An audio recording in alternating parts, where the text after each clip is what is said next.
Sujet numéro 2. Comment l'opposition s'est fragilisée elle-même sans l'intervention du RHDP.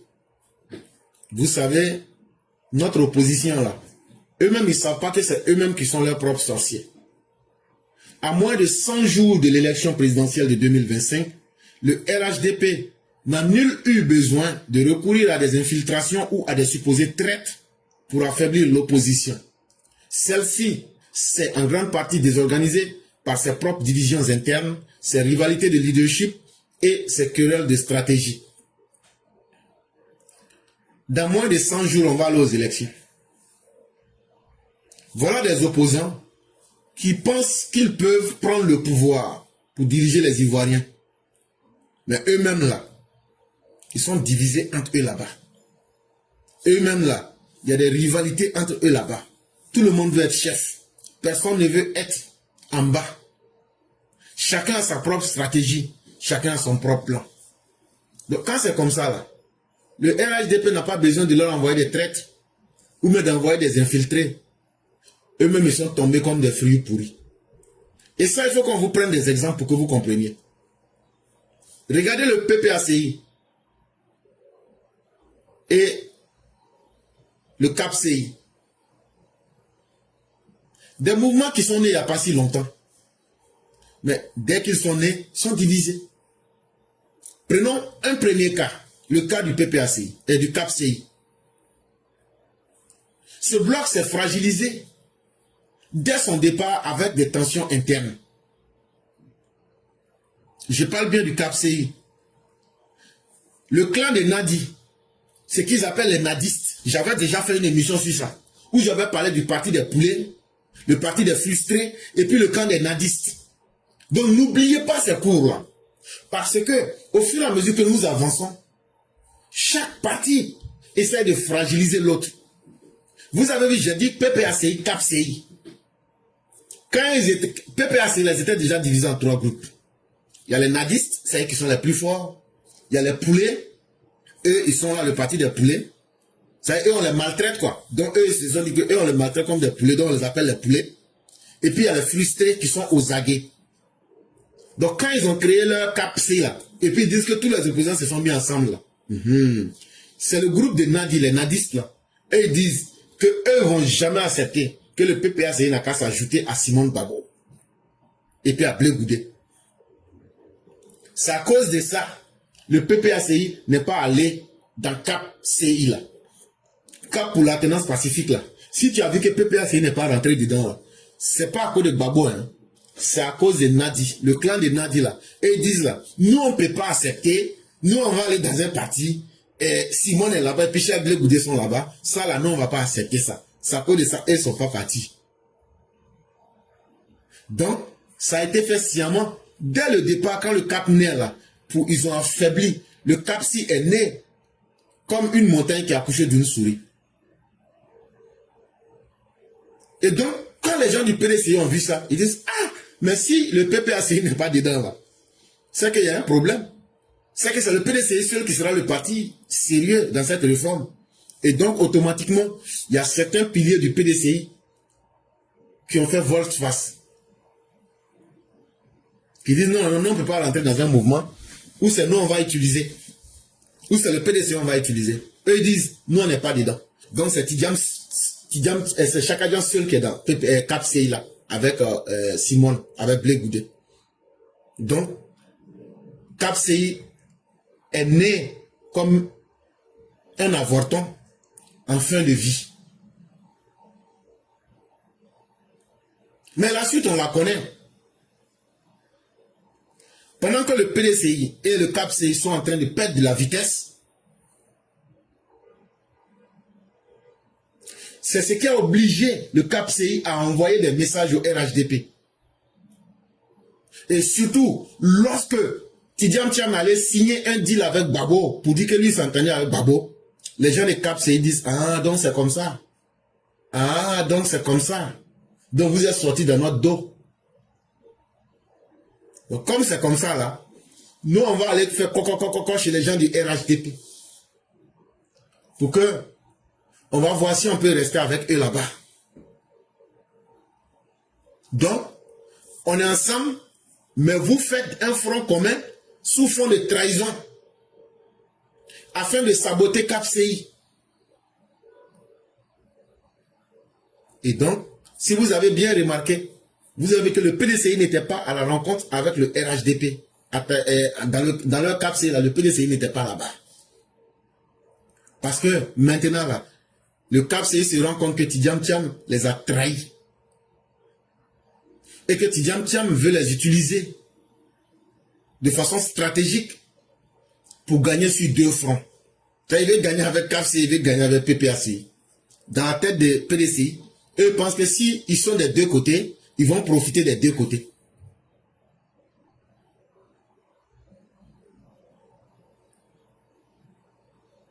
Et donc le tandem PPACI, PDCI est parti à l'eau. Entre-temps, Afi N'Guessan, qui était le ropero, aujourd'hui est très frustré. Eux ils disent que le FPI d'Afi N'Guessan, que dans le CAPCI, là, qu'on ne les considère pas.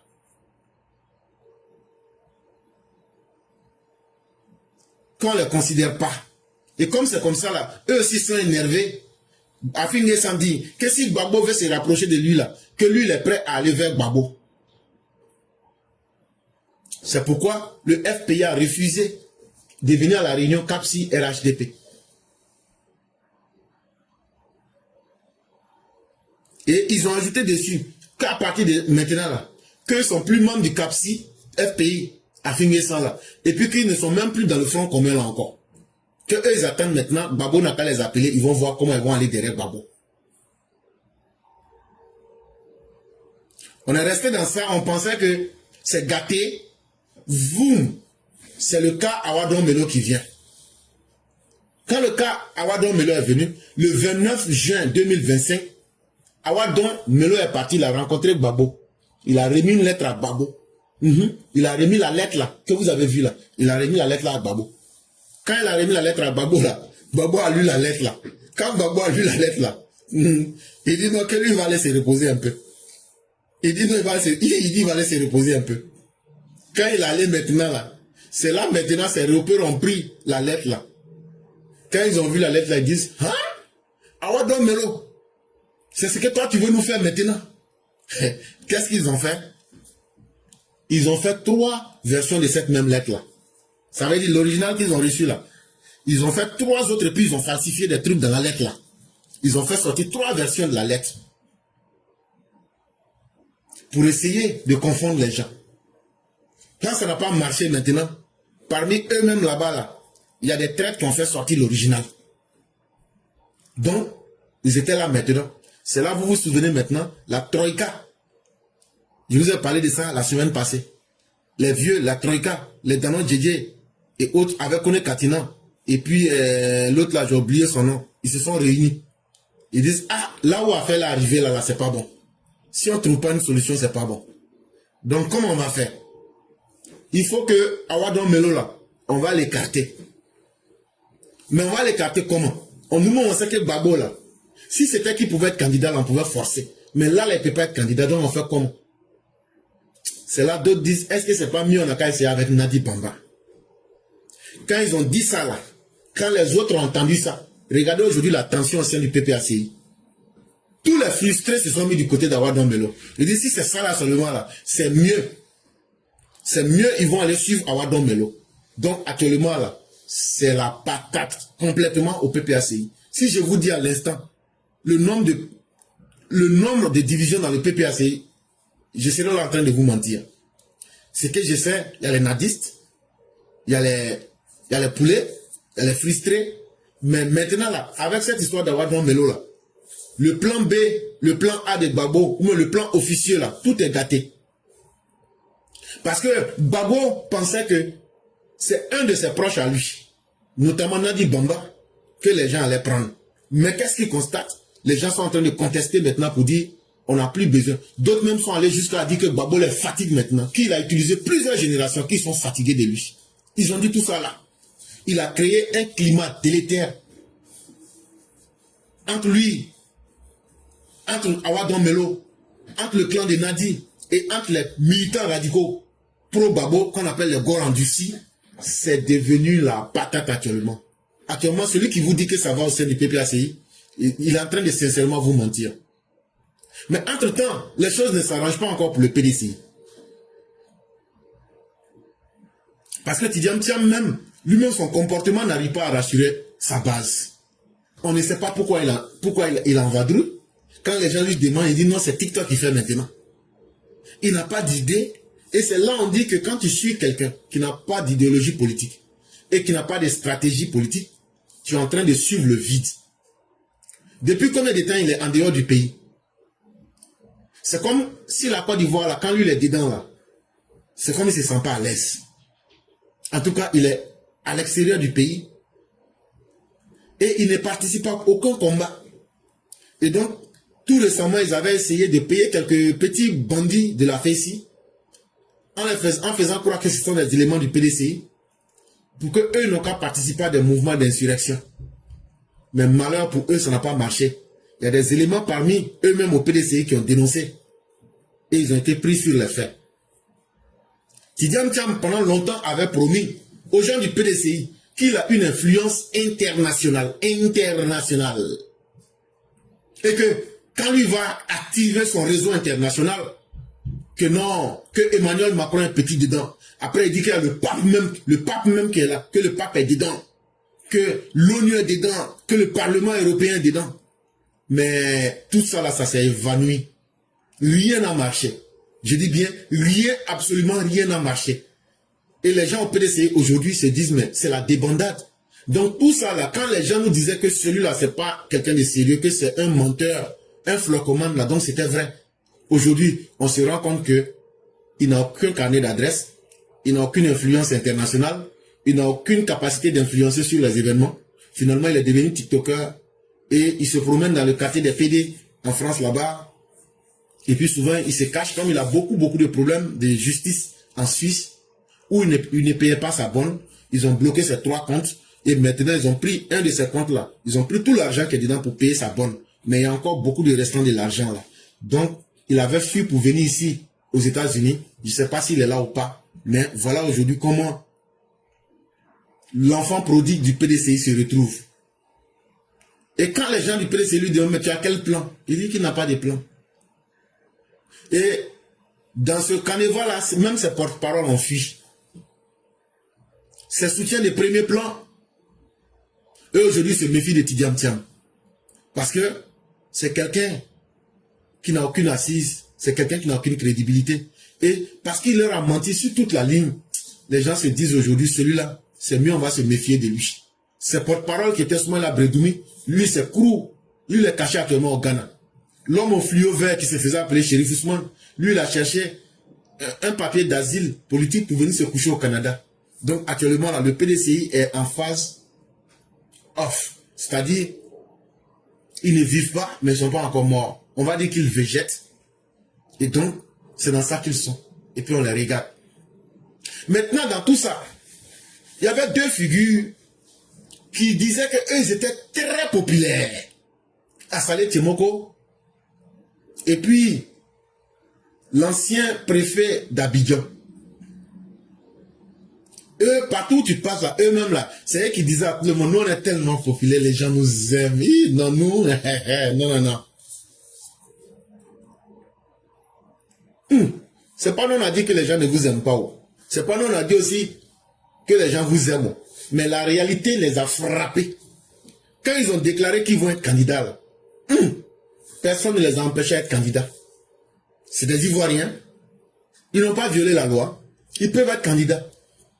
Donc ils ont affiché leurs ambitions sur TikTok, sur la toile. Ils ont beaucoup parlé. Ils ont payé des petits messieurs qui se sont mis avec eux. Ils ont fait leur tchafoul sur la toile. On les regardait seulement. Mais une fois que ces personnes ont compris que on devrait faire les parrainages, ils disent, ah, parrainage là aussi. Bon, nous on va les parrainer comment? Nous, là, notre notoriété là, c'est une notoriété virtuelle. C'est sur TikTok. C'est pas dans le monde réel. Hein. C'est sur TikTok nous on est populaire. Mais nous on n'a pas une implantation réelle.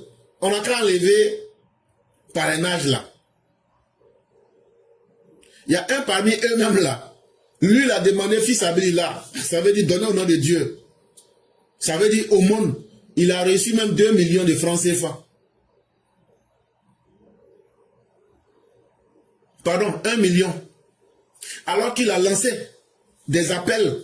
Lui qui est si populaire. Lui qui a la bouche plaie. Lui qui a 10 000 milliards de personnes derrière lui. Vous devez le connaître. Quand il a fait son one-man show là, il a lancé des appels à tous ses partisans, ses millions de partisans sur TikTok, sur Facebook, sur YouTube. Il n'a reçu qu'1 million de francs CFA. Après avoir lancé un appel à contribution. Il n'a eu que 1 million de francs CFA. Et actuellement l'autre, en ce qui concerne le parrainage là, lui il n'a eu que 0,5% de parrainage. Ça veut dire, on doit recueillir 1%. Lui qui disait qu'il est l'homme le plus populaire et intelligent, il est actuellement à 0,5% de parrainage sur 1%. Donc là, la réalité éduque mieux que la notoriété sur TikTok. Quand on veut faire la politique, c'est dans le réel, c'est vers la population. Et ce n'est pas dans le mensonge. Et c'est là que les opposants, malgré tout ce capharnaüm, ce désordre que je viens de vous dire, ils disent, mais même si tout ça, même ces problèmes-là, que nous, on sait qu'on ne vaut rien là, mais on peut se mettre ensemble en détestant le président Ouattara. On peut se mettre ensemble en détestant le président Ouattara. Donc, tout ce que je viens de dire là, c'est pas grave. On n'a qu'à s'unir pour dire, on n'aime pas Ouattara, Ouattara n'est pas bon. Même si on n'a pas de programme, ça là, c'est notre programme de campagne qui est là comme ça. Donc, ils font des alliances, ils défendent des alliances. C'est comme une danse des sorciers. Ils dansent en haut, en même temps ils sont en bas, en même temps ils sont à gauche, ils sont à droite. C'est une danse des sorciers.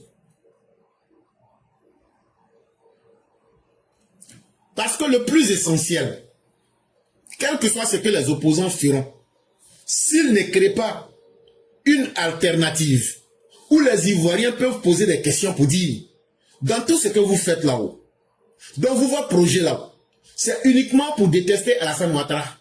Mais après là, nous on va manger comment? Après là, nos enfants vont s'inscrire à l'école comment? Après là, comment on va faire pour vous aller lutter contre les djihadistes? Ils disent, ah, nous on n'a pas pensé à tout ça. Nous on n'a pas pensé à tout ça. Nous là, c'est la haine de Ouattara qui nous intéresse. Actuellement, que ce soit dans les salons feutrés, parmi eux-mêmes, et parmi leurs suiveurs, leurs militants, tout le monde se pose la question, même dans les quartiers populaires de Yopougon. Mais j'ai dit, oh, leur affaire là-haut. Donc on va rester dedans comme ça, quoi. Donc, ils disent que donc les opposants là-haut, que donc notre affaire là, on va rester dedans comme ça, quoi. Donc, on s'est unis pour prendre quelqu'un en ennemi. Et puis on va rester dans ça là comme ça. Laurent, Guillaume, Simono, Bléo, Tidjamo, Pascal Afio. Ils disent, Ils disent, mais ça là, on a fait ça depuis longtemps. On a rejeté Alassane Ouattara. Mais plus on le rejette là, c'est là même que le monsieur devient fort. Est-ce que ça là, c'est une chose qui est suffisante pour convaincre les Ivoiriens? Donc ça fait que leurs militants sont découragés. Leurs militants se disent aujourd'hui, vraiment on a fait une erreur de suivre ces gens-là. Ça ressemble à un théâtre d'ombre. C'est-à-dire, tu ne vois pas les véritables personnes, mais c'est les ombres là, tu vois en train de se battre, en train de faire des mouvements. Mais quand tu regardes, tu ne vois pas les personnes réelles. Alors que les vrais défis de la Côte d'Ivoire, c'est aujourd'hui le terrorisme. C'est aujourd'hui la pauvreté. C'est aujourd'hui le sous-développement. C'est aujourd'hui comment éduquer notre population. Mais les opposants, tout cela ne les intéresse pas. Aujourd'hui, eux-mêmes se combattent entre eux-mêmes. Ils sont prêts à marcher les uns sur les autres, mais en même temps, ils veulent être ensemble. Vous-même, comment vous comprenez ça? Et là, ce qui fait le plus rire, c'est tellement basé sur l'hypocrisie. Soroguem qui se disait être le tombeur de Laurent Gbagbo en 2010, Gbagbo est obligé aujourd'hui de réhabiliter Soroguem du bout des lèvres. Simone, qui était une extrémiste farouche, aujourd'hui cherche à avoir des alliances.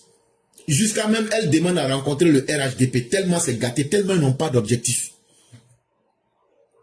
Pendant ce temps, Pascal Affinguessan, lui, il joue à la toupie. Il évolue un peu comme Gary de Port-Boué. Donc, s'il n'est pas avec le parti au pouvoir, il essaie avec Kapsei. Après, maintenant, il dit que lui, il va s'offrir à Gbagbo. Que c'est Gbagbo, il attend. Que Gbagbo n'a qu'à lui donner un poste, ils vont s'entendre. Là, lui, il va aller derrière Gbagbo. Tantôt, il est allié au pouvoir. Tantôt, il devient un opposant. Et là, c'est difficile. Et Tidjam Thiam Chakadian, sur lequel les uns et les autres comptaient, lui aussi, tellement il n'avait pas d'objectif et de plan, il est venu et il s'est laissé entraîner dans la mêlée.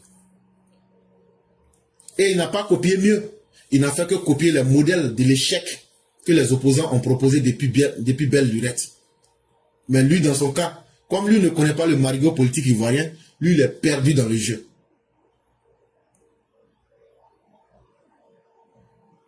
Mais quand tu regardes tout ce Capharnaüm, ce que tu constates, c'est que les blessures et les rancunes du passé sont restées tenaces. Simone n'a pas oublié son arrestation. Si Simone gagne Soro aujourd'hui, là, elle va le dépêcher vivant.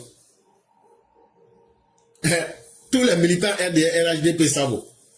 Imaginez dans un film où Simone Gbagbo prend le pouvoir.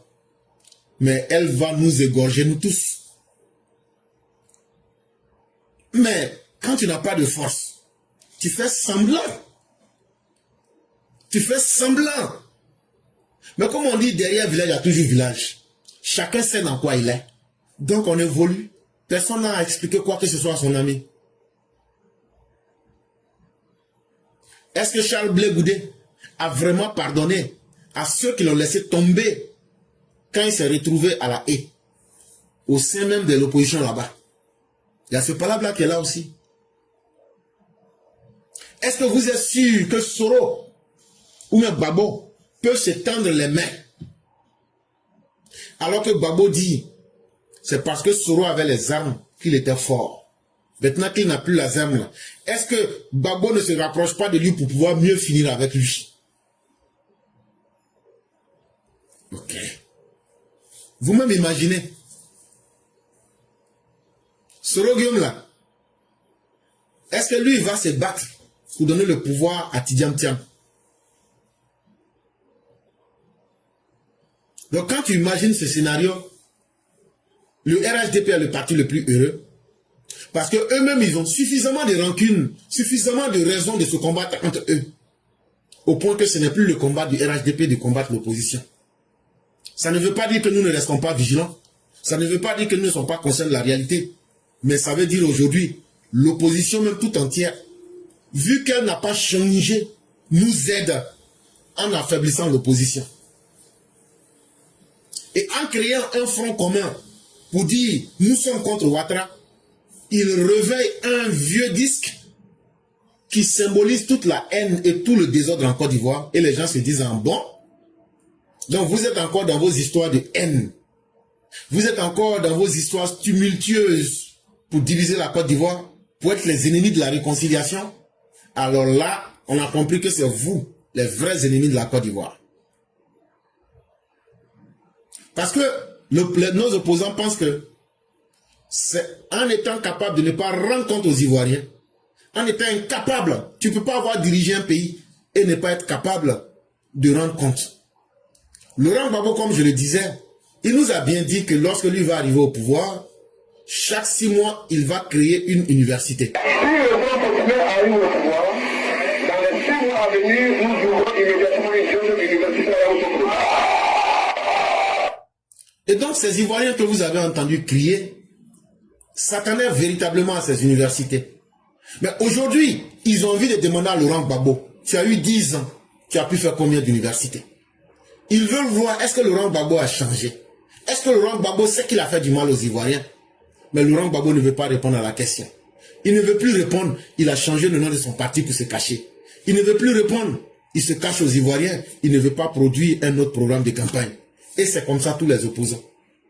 Simone qui disait que le viol des femmes et le bâillonnement de l'opposition, c'était ça, gérer un pays. Est-ce que demain, elle pourra accepter ce qu'on fait à Ouattara aujourd'hui sur la toile? Est-ce que demain, là, elle ne va pas aller exterminer les familles des enfants qui insultent? Est-ce qu'ils sont prêts à venir nous rendre compte de leur gestion? Ils disent qu'eux ne vont pas faire ça. Est-ce qu'ils sont prêts à venir nous dire ce qu'ils vont faire, à quelle sauce ils vont manger les Ivoiriens? Quand on demande Laurent Gbagbo, il dit votez-moi seulement. Quand je vais venir là, ce que je vais vous faire, vous-même, vous n'allez pas regretter. Et pour vous dire que les rancœurs sont tenaces, figurez-vous que Blé Goudé, une fois arrivé à la haie, il y a des règlements de compte entre lui et Gbagbo.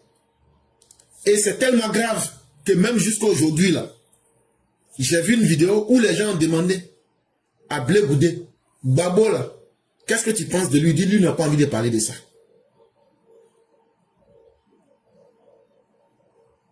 Et donc, le divorce est consommé. La dissension est là. Donc, les opposants qui se font peur à eux-mêmes pour dire qu'il y a l'instabilité en Côte d'Ivoire, je crois qu'ils se trompent de réalité. C'est eux-mêmes qui sont instables permanemment. Parce que ne serait-ce qu'à voir les individus qui constituent cette opposition, ne serait-ce qu'à voir comment eux-mêmes ils se gèrent entre eux, c'est eux-mêmes qui sont dans l'instabilité permanente. Aucun discours sur la démocratie, aucune proposition faite aux Ivoiriens, aucune réconciliation entre eux-mêmes. Des gens qui ne peuvent pas se réconcilier entre eux-mêmes, des gens qui ne peuvent pas être sérieux, vrais entre eux-mêmes. Est-ce que ces personnes-là pensent même qu'elles peuvent être sérieuses envers les Ivoiriens? Tout ce qu'ils font, c'est simplement de l'enfarinade, des alliances de façade, pour nous demander de rejouer les mêmes choses qui se sont passées depuis 1990. C'est-à-dire, on n'a qu'à faire les alliances comme en 1995 avec le Front républicain. Après, c'est le PDCI et le FPI. On n'a qu'à reprendre les mêmes choses. Et c'est simplement honteux. Et c'est simplement dégoûtant. En réalité, ceux qui constituent notre opposition, c'est des gens vieillissants. Et ils n'ont plus de stratégie. Et ils n'ont pas permis à leur jeunesse de pouvoir apporter de nouvelles réalités. Parce que les ambitions personnelles, quand tu vois des gens qui veulent se transformer en des dieux, si eux ne sont pas là, leur parti ne doit pas exister. L'entrechoquement des égos, ça veut dire le clash des orgueils. Chacun espère tirer profit du désordre ambiant. Chacun pense que c'est dans le désordre que lui va se servir des autres pour retrouver sa place perdue. Chacun veut utiliser l'autre pour exister dans l'arène politique qui est déjà saturée. Saturée par le manque d'idées. Saturée par le manque d'imagination et de stratégie politique.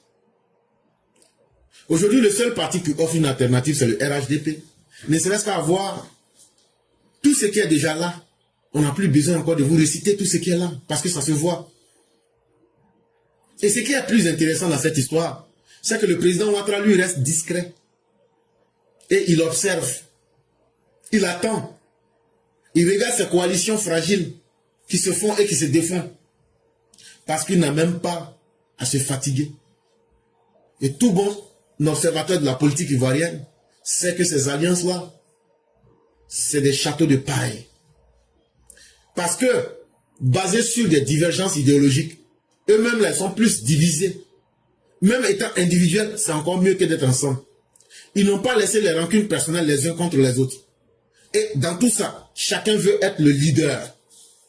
Et donc, il y a un combat de rivalité basé sur le leadership. Il faut que ce soit moi qui gouverne.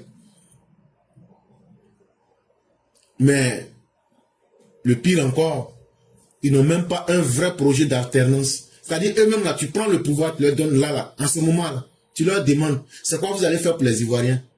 Eux n'avaient pas encore pensé à ça. Et c'est ce qui fait que leur message ne passe pas. Ils disent aux Ivoiriens, sortez, vous allez vous battre dans les rues. Mais nous, on va aller se battre là-haut. Quand on va mourir, quel sort vous allez réserver à nos parents, à nos enfants? Et non, non, non. Nous, on est venus pour faire la politique pour nous-mêmes et nos enfants. On n'est pas venus pour faire la politique pour vous. On est venu pour faire la politique, pour enrichir nos familles. Vous là, vous êtes nos moutons de sacrifice. Et donc ça fait que ça ne donne même plus un sens. Quand tu regardes les opposants là, la politique en Côte d'Ivoire n'a plus de sens. C'est simplement un remake. C'est une répétition des mêmes événements avec les mêmes acteurs fatigués, en manque d'idées, qui veulent aujourd'hui exister parce que sans eux, le monde ne doit pas tourner en rond. C'est tout. Et ça fait que la politique ivoirienne aujourd'hui, il faut que les gens tournent la page. Ceux qui estiment que leur colère, leur trahison et la vengeance qu'ils ont à prendre sur certains, qu'ils veulent déguiser un programme politique en se mettant ensemble, ça ne va pas marcher. Parce que autant vous en voulez à Alassane Ouattara, autant chacun parmi vous en veut à son ami. Donc même si on enlève Alassane Ouattara là, le premier combat que vous allez faire, c'est de d'abord vous attaquer entre vous. Donc là, seul Dieu sait dans quelles conditions la Côte d'Ivoire sera. Parce que vous n'aviez pas aspiré à faire des propositions concrètes. Vous n'aviez pas d'idées claires. Vous n'aviez pas une vision pour la Côte d'Ivoire. Alors que les Ivoiriens demandent une relève sincère et crédible. Les Ivoiriens demandent une nouvelle génération de leaders intègres, capables de porter les ambitions des Ivoiriens, sans tenir compte des égos et des arrogances des uns et des autres. Et avec ça, où comptez-vous aller?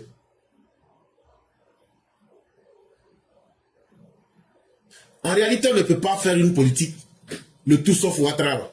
Ça ne marche pas. Et ça n'a pas marché hier, ça ne marchera pas demain, et ça ne peut pas marcher aujourd'hui. Et pendant combien de fois on explique que la politique, tu peux tromper les gens une fois, tu peux tromper les gens deux fois, mais quand tromper devient une habitude, ça finit par ouvrir les yeux des victimes. Et les populations ivoiriennes savent aujourd'hui qu'elles ont été pendant trop longtemps victimes des politiciens incapables, sans vision, sans cohérence, sans capacité de fédérer autour d'eux-mêmes dans leur propre parti pour un avenir. Les gens se rendent compte aujourd'hui. Parmi vous là, qui est quelqu'un qui s'est rassemblé? Personne.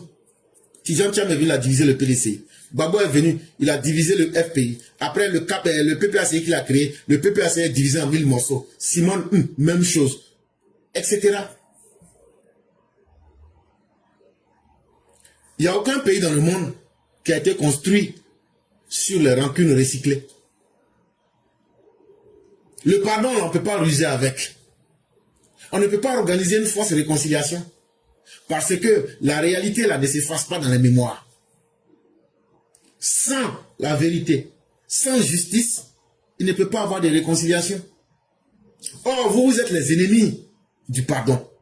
Vous êtes les ennemis de la vérité. Et vous êtes les ennemis de la justice.